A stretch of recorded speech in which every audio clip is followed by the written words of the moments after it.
Every day above ground, all I wanna do is ball. Put my money over bitches, put my hustle overall. Louis down. This is the Vaughn Complex. I got my man CT. I'll be Clayton Thomas. That's his Twitter name. What's going on, man? What's going on? You good? I like the hoodie, man. Man, I never know what to expect with Mike Vaughn. You never know what's gonna happen. I come into the place, nigga greet me at the door, this nigga in the kitchen. There's only 2 men here, by the way, just in case y'all wonder. But Doughboy's still here from his interview. I don't know how to feel about any of this. I like the hoodie. It look like he about to go spar with somebody, nigga. I like that look. Hilarious. I like the look, though. Appreciate it, man. You know what I mean? You gotta wear your own stuff from now on. You in the MMA? No. Oh, okay. No. It's just okay. Now, tell me what kind of interview this is. We popping jokes, nigga. I wanna know. We ain't popping no jokes, man. I wanna know immediately. I wanna get to know more about Clayton Thomas. Let's go, You got a middle name? And wait a minute.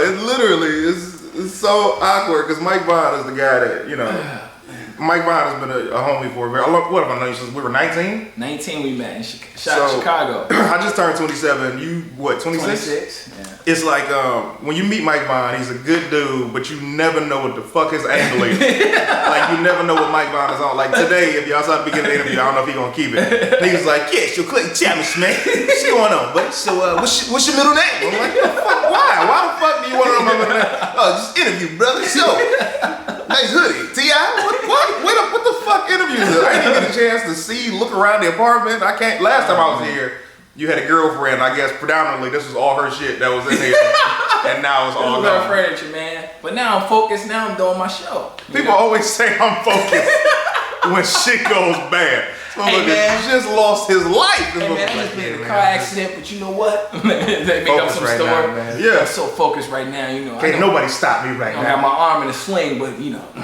I'm still writing with the left hand. Man. So yeah, it's good though. This is a good setup. You have actual lights. You got a dope camera, the tripod, eBay. You know what I mean? You know, Amazon. Definitely, man. What? I mean, eBay, Amazon. That's where I got this equipment. Oh, you bought it there. Yeah. I was like, you have eBay, Amazon? Nah, man. All right, hey, you never know. With Mike Vaughn, you never know what the fuck is going on. And the thing about Clayton, Clayton is an avid gamer. Like, he loves fighting. I went to his crib and I felt like, you know how you go to the kid's crib in the neighborhood growing up and he got all the Sega games and he got the TV and he got the little chair. Like, I went to Clayton's house, he had the TV on the dresser, the Mortal Kombat, and he still plays Mortal Kombat, right? He like the new one. Everybody played Mortal Kombat. I don't think so, man. I think like you one of the last people that still goes hard. That game made over $3 million opening weekend. So I know I'm not the only one who got that. I mean, if you count kids overseas, like you know, in Japan, then yeah. Okay. What games do you play, Mike? I don't play no games, man. Play games with all bitches. I don't play no games, man. Yo, that's funny. I like how you play the throwback games. I play games in relationships. It's the games I play. I play games of life, man. What throwback games? Like you play Mortal Kombat, you play like Road Rash, you know. No, I've never played no damn Road Rash. You play Battletoads. That's funny. He don't play no new shit. I got Double Dragon on Sega still. Double Dragon. Biker Mice from Mars. Biker Mice.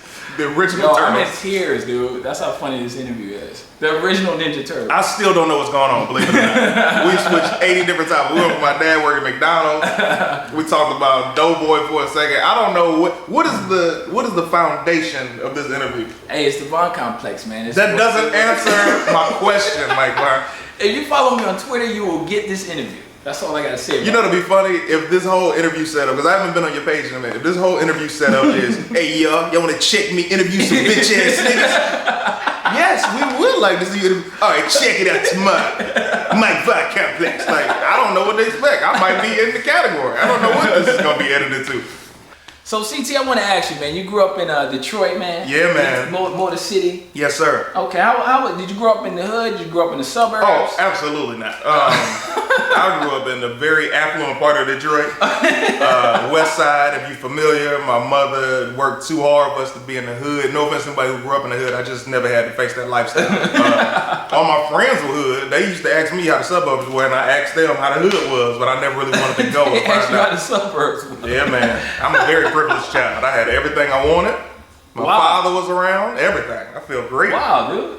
I didn't know that about you. I thought because you know you got this edge about you. I thought you struggled growing up. Here's the thing: the edge about me, man, is the edge about me is more like a humble chip because you know people count you out or they don't expect you to be good or they don't think that you're gonna do anything worthwhile. So it's like, all right, I'm gonna prove myself. That's that edge. That's the edge of my mom worked 2 jobs, not the I don't know my father edge. That's a different edge. That's like that's like Jay-Z. That's why he's so successful. He didn't know his father. Like that's how it went.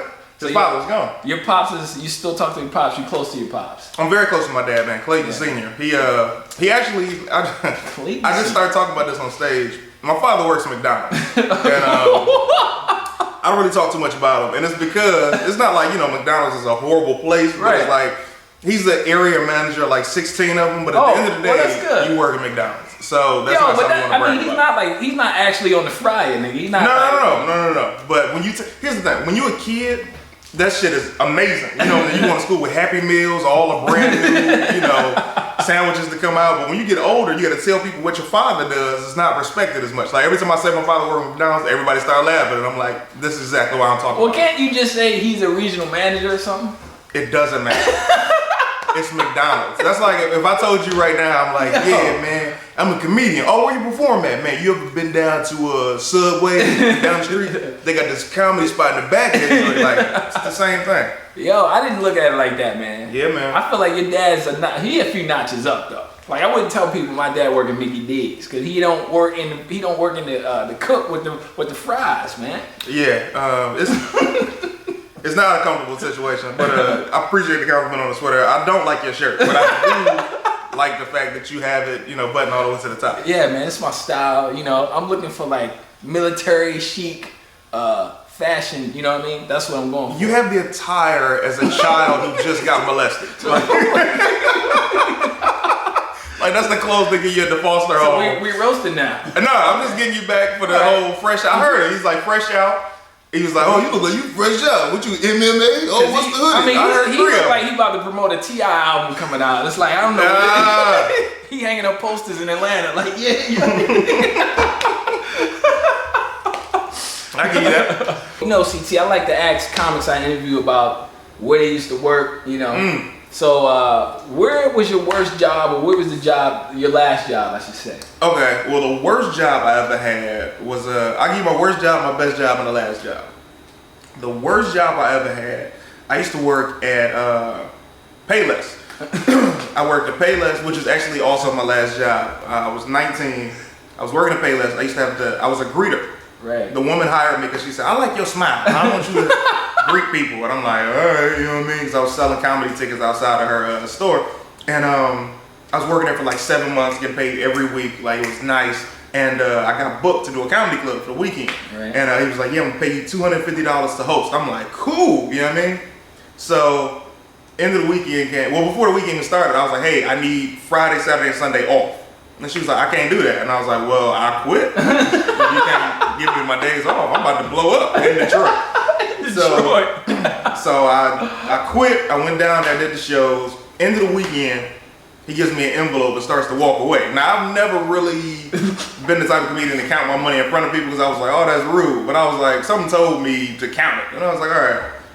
I was like, 10, 20, $7. That's exactly what he gave me. Out of $250, he gave me $27. And I was like, hey man, you missing the rest of the money. He's like, oh man, it was a slow weekend. I'm gonna bring the money to you at your crib tomorrow. And then he walked away. I was like, all right, cool. And then when he left, I was like, but you don't know where I live. But he was gone at this point. It was over. So I never got the money. He ended up getting shot in the head and died. Somebody killed him.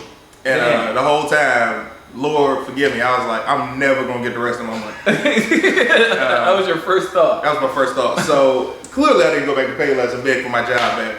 And I just did comedy full time after that. But my best job, I was 10 years old. I used to work at this gas station. And I was always like this chubby kid, man.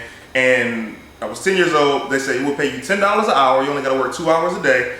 And we'll give you all the day-old donuts you can eat. I was like, you can keep the money, I just want the donut. So I worked there. I was stacking hella donuts in my mom's freezer, yo. That was the best job I ever had. Just donuts. Yeah, man. When you're a chubby kid, dog, that's your life. You want to eat donuts, watch cartoons, Sam and Max at the time. It was dope.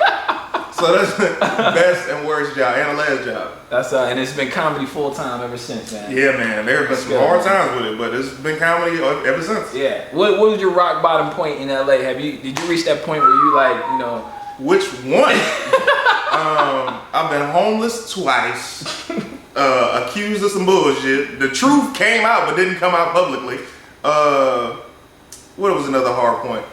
I got booked on the show. We had shot like 13 episodes of the show. Mm-hmm. Man, it's never coming out. But when we was doing it, the comedian we were doing it with has a huge name to this day. Right. I was like, yeah, it's gotta go. It's him.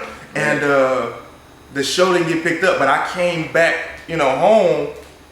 Head on 1,000. I was telling everyone, I was like, yeah, I'm on this show. It come out here, it's gonna be on this channel. You know what I'm saying? People was trying to book me up, but like, I don't do shows for that much. I would hang up the phone. I was just a complete, arrogant guy, and needless to say, that humbled me by the show not coming out. So wow, man. So ever since then, I've never talked about anything until it was actually out, or I got the check from it. So what's next on the horizon for CT? What's in future for you? In the future for me, man, I'm writing for a couple of comedians right now, writing on a couple of shows. I'm trying to get this job working on this feature, which is dope. And other than that, producing my comedy shows, producing my shorts and my feature-length films on my own. Because you can't really wait for anybody to put you in, man. You have to do it yourself. Especially gotta do it yourself. If it's anything that you'll be good at or that you'll look good at doing, you're not gonna get the opportunity to do it. So you should do it yourself and then teach people how they should book you. Definitely, man. Words of wisdom from CT. I be Clayton Thomas. I appreciate you doing the Complex. I still don't know what to do, but I appreciate you for having me. Where can people find you on Twitter, Facebook? I am ClaytonThomas.com. I got it on the back of the sweatshirt, but it's pointless to show you that. Anyway, I am ClaytonThomas.com. That has my Facebook, my YouTube, my Twitter, everything. Instagram, you on Instagram? I'm not on Instagram. I don't have an iPhone yet. I'm gonna buy an iPhone to get on Instagram. You can do Android. My Android ain't that kind of. Your phone look like an electric razor, dude. It got that. We ain't roasting no more though. I thought that was a good one. Yeah. He got his phone from Smart and Final in the back by the. Where's your hairline? Here's the thing I'm trying to say to y'all, man. I appreciate the fact, my man Mike Bond. I'm about to take his button off. We were hoping you would, but what? Mike Bond, Chicago, you from Baltimore. How's your experience been out here, yo? It's been good, man. It's been ups and downs. Like, this is my lowest point, but also my best point. Why I ask you that is because I know for a fact you haven't told them about who Mike Bond is. To this day, nobody knows what Mike Bond does outside of comedy. Like, some of us assume he's selling drugs. We think that he's probably doing porn. Like, whatever he's doing, nobody knows. You know what I mean? We know he's in this big apartment by himself. We don't know how he's affording the rent, the bills. I just been grinding, man. That makes so vague. Just grinding. Just saving. I got a little Wells Fargo account. Okay. Be building. If you leave your money in Wells Fargo for like 10 years, you're going to make like $300. Like 10 years? Yeah, B. Make that. This the Vaughn Complex, man. We out. You going to crack him up? Louis Vuitton kicks, got a mad hat, a swagger bitch, or stupid dumb shit. With a group of young bitches and they stupid dumb dicks.